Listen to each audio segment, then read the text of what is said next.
भारत का सर्वोच्च न्यायालय एक संपूर्ण मार्गदर्शिका। भारत का सर्वोच्च न्यायालय भारतीय न्यायपालिका का शीर्षतम स्तंभ है। इसका उद्घाटन 28 जनवरी 1950 को हुआ था। ये संविधान के अनुच्छेद 124 के अंतर्गत स्थापित किया गया और इसे देश का अंतिम अपीलीय न्यायालय, संविधान का संरक्षक और नागरिकों के मौलिक अधिकारों का रक्षक माना जाता है। भारत के सर्वोच्च न्यायालय की स्थापना 28 जनवरी 1950 को हुई। ये संविधान के अनुच्छेद 124 के तहत स्थापित किया गया।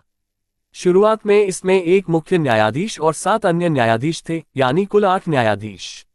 वर्तमान में इसमें अधिकतम 34 न्यायाधीश हो सकते हैं, जिनमें एक मुख्य न्यायाधीश और 33 अन्य न्यायाधीश शामिल होते हैं। ये संख्या सर्वोच्च न्यायालय न्यायाधीश संख्या संशोधन अधिनियम 2019 द्वारा निर्धारित की गई है। न्यायाधीशों की नियुक्ति भारत के राष्ट्रपति द्वारा की जाती है। ये नियुक्ति कॉलेजियम प्रणाली के तहत होती है, जिसमें मुख्य न्यायाधीश और 4 वरिष्ठतम न्यायाधीश शामिल होते हैं। यह अनुच्छेद 124 के उपखंड 2 के अंतर्गत आता है। कुछ प्रमुख मामलों में, जैसे एसपी गुप्ता बनाम भारत संघ 1982, supreme court advocates on record association बनाम भारत संघ 1993 और राष्ट्रीय न्यायिक नियुक्ति आयोग मामला 2015 में कॉलेजियम प्रणाली को वैध और एनजेएसी को असंवैधानिक ठहराया गया। न्यायाधीश बनने के लिए योग्यता निम्नलिखित है। व्यक्ति भारत का नागरिक होना चाहिए।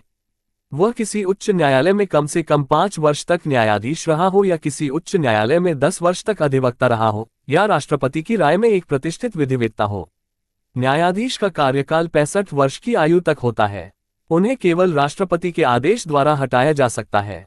ये तभी संभव है जब संसद के दोनों सदन विशेष बहुमत से दुर्व्यवहार या अक्षमता के आधार पर प्रस्ताव पारित करें। यह अनुच्छेद 124 के उपखंड 4 और 5 में वर्णित है। वेतन और भत्ते संसद द्वारा निर्धारित किए जाते हैं और यह भारत की संचित निधि से दिए जाते हैं। कार्यकाल के दौरान वेतन में कटौती नहीं की जा सकती। अनुच्छेद 126 से 128 तक अतिरिक्त और तदर्थ न्यायाधीशों की नियुक्ति के प्रावधान हैं। सर्वोच्च न्यायालय की शक्तियां व्यापक और विविध हैं। मूल अधिकारिता के अंतर्गत अनुच्छेद 131 के तहत केंद्र और राज्यों या 2 राज्यों के बीच के विवादों का समाधान सीधे सर्वोच्च न्यायालय द्वारा किया जा सकता है। अपील अधिकारिता अनुच्छेद 132 से 134 तक उच्च न्यायालयों के फैसलों के विरुद्ध अपील को कवर करती है, चाहे वे संवैधानिक, दीवानी या आपराधिक मामले हों।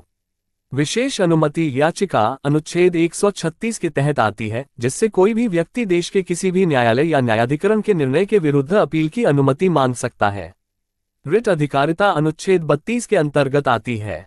यह मौलिक अधिकारों की सुरक्षा के लिए सर्वोच्च न्यायालय को प्रत्यक्ष रूप से रिट याचिका दाखिल करने की शक्ति देती है। डॉक्टर भीमराव अंबेडकर ने इसे संविधान का हृदय और आत्मा कहा था।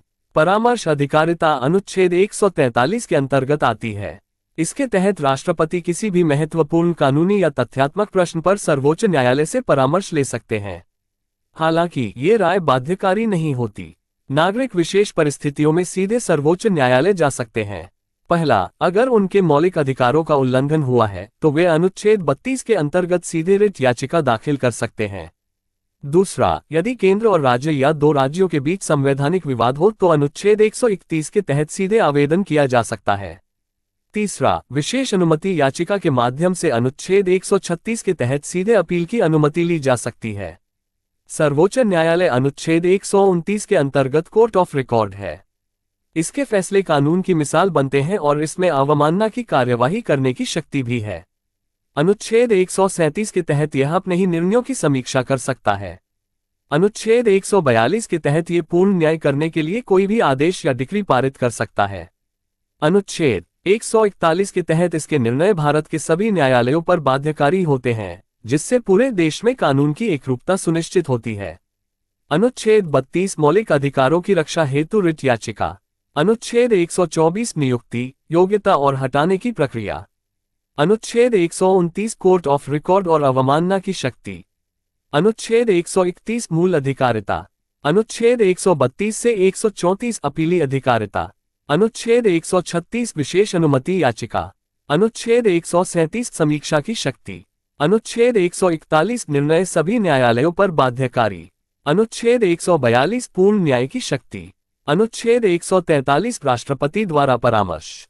अनुच्छेद 145 न्यायालय की कार्यविधि निर्धारित करने की शक्ति। केशवानंद भारती बनाम केरल राज्य 1973 मूल संरचना सिद्धांत प्रतिपादित किया। गोलकनाथ बनाम पंजाब राज्य संसद की सीमाएं तय की गईं। मिनवा मिल्स बनाम भारत संघ मौलिक अधिकार और नीति निदेशक सिद्धांतों के बीच संतुलन। मेनका गांधी बनाम भारत संघ अनुच्छेद 21 की व्यापक व्याख्या। एसआर बोम्मई बनाम भारत संघ अनुच्छेद 356 के दुरुपयोग पर रोक। इंदिरा साहनी बनाम भारत संघ क्रीमी ले और 50% आरक्षण सीमा सिद्धांत।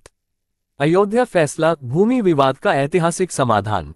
पुट्टस्वामी बनाम भारत संघ निजता का अधिकार मौलिक अधिकार माना गया। नवतेज सिंह जौहर बनाम भारत संघ धारा 377 के तहत समलैंगिकता को अपराध की श्रेणी से बाहर किया गया। एसपी गुप्ता, हुसैन आरा खातून और विशाखा मामले जनहित